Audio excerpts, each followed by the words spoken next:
ดิ้นมาแค่โหก็หลายปีแล้วแต่ตอนอายุ15 ปีพุ่นละดิ้นมาแล้วก็มาสร้างผลงานไปแข่งขันแต่ละบอลแล้วก็เลยหับขันได้ตลอดแล้วก็เลยทีมแข่งขึ้นไปเห็นหัวหน้าไปเห็นแล้วท่านก็เอิญมาติดทีมแข่งแล้วก็ได้ไปแข่งงานอุดมไซก็ได้เรียนคำญาติเรียนคำมาอีกอยู่ในกีฬาเขตกีฬาแห่งชาติของเราที่ผ่านมานี้ความรู้สึกมักหลายมักตีบุญมาซะมักไปตองเห็นกับเจ้าลิ้นแล้วคือว่ามักคือว่าม่วนใช่ไหมก็เลยว่าจับมาลิ้นลองเบิ้งลิ้นไปลิ้นมาแล้วก็เก่งมาทีละอันนึงมาแล้วก็ซ้อมอยู่บ้านเขาได้ซ้อมมาแล้วก็แข่งกันโทรมาแล้วก็มาซ้อมมีเดินโฮมเดินกีฬาแข่งเอานี้ซ้อมแล้วก็ไปแข่งอายุประมาณ18 ปีนี่แหละมาติดทีมแข่งเหมือนกันแล้วก็สร้างผลงานมาเลยมาปัจจุบันนี้มันมีหลายแข่งแล้วเพราะว่าสวรรค์เขตเขาก็ไปแข่งมาแล้วก็ได้เรียนมาแล้วก็งานหลวงขบางก็ไปมางานอุดมไซก็ได้ญาติเรียนคำมาแล้วก็งานล่าสุดนี้เราเป็นชิงขันนายกรัฐมนตรีครั้งที่11ที่ได้ญาติขันแซมเดียว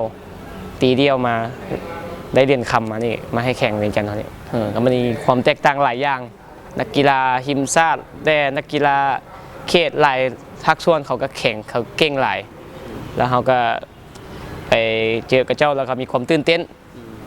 ยานเสียกับเจ้ากับวันนั้นเนี่ยก็จะติดทีมชาติระดับทีมชาติเขาระดับทีมแข่ง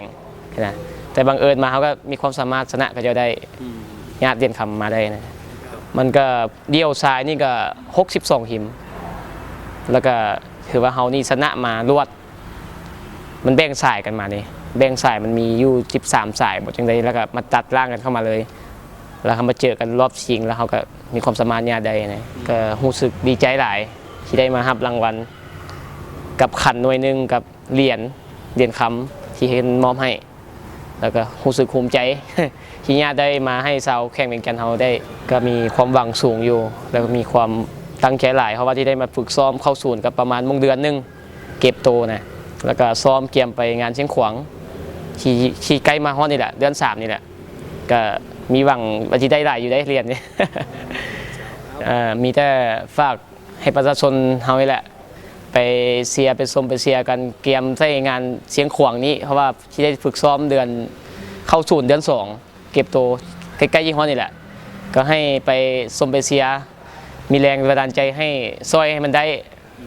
ขอบใจเนาะข้าพเจ้าได้รับการแต่งตั้งจากประธานสหพัฒน์เนาะถือว่าให้ท่านนะครับเป็นโค้ชเนาะเป็นโตนำพานักกีฬาซ้อมเนาะและทุกรายการที่ว่า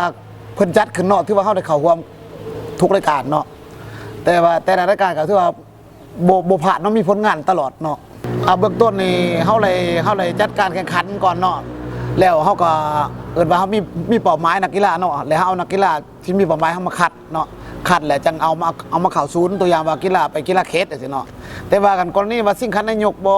สิ่งคันสภาแห่งชาติบ่นี่เฮาบ่ได้คัดเนาะเพราะว่ามันบ่หลายรายการเนาะเฮาก็เอาไปประมาณใส่3ยิง3โดยประมาณนี้เนาะคันถ้าเทียบใส่ในเมื่อก่อนกับปัจจุบันเนาะก็ถือว่าเดี๋ยวนี้นักกีฬาเฮาก็มีความตั้งใจสูงเนาะถือว่าจริงใจแล้วฟังความโคตรไปอย่างดีเนาะแต่ว่าในเมื่อก่อนเฮาก็บ่ได้เป็นเฮาก็บ่เข้าใจเนาะแต่ว่าหลังๆมานี่เฮาก็ถือว่าทุกรายการมันเฮาได้สั่งนักกีฬาเขาซ้อมแล้วนักกีฬาเฮาทุกคนมันมีคุณสมบัติดีเนาะก็ใหม่ๆมานี่เนาะถือว่ารายการใหญ่สุดเนาะถือว่าว่าสิ่งคันนายกเนาะทั่วประเทศของสปป.ลาวเนาะถือว่าเป็นครั้งที่11เนาะที่นครหลวงเวียงจันทร์หรือว่าอยู่เดินกีฬาแห่งชาติเนาะซึ่งถ้าเฮาก็ได้ส่งนักกีฬาเข้าร่วมก็มียิ่ง2ชาย3เนาะและถือว่ารายการดังกล่าวมีอยู่6รายการเนาะจะมีเดี่ยวยิ่งเดี่ยวซ้ายเนาะคู่ยิ่งคู่ซ้ายคู่ VIP แล้วก็สุดซ้ายเนาะซึ่งในนั้นเดี่ยวซ้ายเนาะมือประเดิมแดกที่ว่าเฮาได้เหรียญคัพเนาะในจำนวน62ทีมเฮาได้สมัครเนี่ยเหรียญคัพมาได้เนาะแล้วก็คู่ยิ่งเนาะมีจำนวนประมาณ20กว่าทีมเนาะแต่ว่าเฮาก็ได้เหรียญทองแดงรวมที่3รวมเนาะแล้วก็มาเหรียญสุดท้ายเนาะก็คือสุดซ้ายเนาะถือว่ามีทั้งหมด40 กว่าทีมเนาะถือว่าเฮาก็ได้ที่3รวมเนาะด้วยเหรียญทองแดงข้าพเจ้าเริ่มมาเคลื่อนไหวอยู่แข่งเวียงจันทร์เนาะแต่ปี2010เนาะก็ได้สังกัดอยู่ห้องประธานสหพันธ์กีฬาไปตั้งแข่งเวียงจันทร์สำหรับกีฬาไปตั้งแข่งเวียงจันทร์แล้วก็เป็น กีฬาหนึ่งที่มีความสำคัญนั่นแหละอยู่ภายในแข่งเนาะถือสำคัญนั่นแหละเพราะว่ามีการเคลื่อนไหวอย่างเป็นปกติเนาะโดยเฉพาะเวลามีหับแจ้งเสริญต่างๆการแข่งขันแต่ละระยะบอกว่าของนายกเบาของสิ่งขันนายกสิ่งขันสภาเรียนอื่นเข้าร่วมกีฬาแห่งชาติแต่ละสุดพวกเขาก็ได้มีการเข้าร่วมเนาะในเมื่อมีได้รับแจ้งการมาแล้วหรือว่าบัตรเสริญมาแล้วทางสหพันธ์ของเขาก็ได้เต้าห่วมมาแล้วทางคณะสหพันธ์มาปรึกษาหารือพร้อมโดยนักกีฬาเนาะเพื่อให้จะได้วางแผนการในแต่ละระยะหันอยู่ในนั้นมันก็ต้องมีแผนงบประมาณ